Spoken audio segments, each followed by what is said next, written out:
Oh no, this is serious.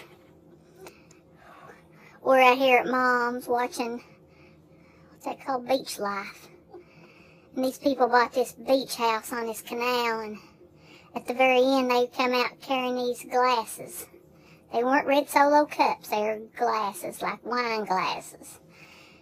And Dana said, well, they're going out there, or I said, I don't know, I'm confused. Mother's got me confused. I said, well, they're going out there carrying their glasses. Dana says, don't you know, everybody drinks on that show. Says, well, everybody that's not Free Will Baptist, or raised by Free Will Baptist like we were, and honey, then all of a sudden, Mom, she sits up real fast, and she says, well, here, I got something right here I need to read to you. So she read something that I think she got out of that Lexington Herald about drinking and fermentation and all that good stuff. And so I guess we realized that after listening to Mom that it's true. If we drink, we're going to go to hell. So we're still not going to drink. Me and Teresa will still continue to get our virgin strawberry daiquiris.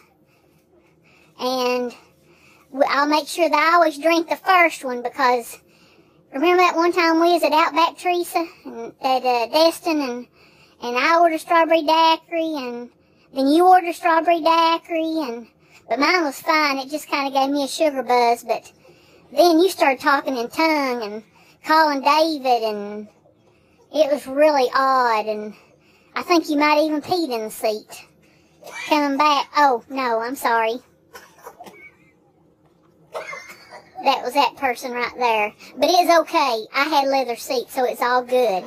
But Dana did have to borrow Teresa's sweater to tie around her waist. But it didn't matter. Nobody knew us down there. It was okay. So the moral of the story is, don't be a drinking or you're going to go to hell.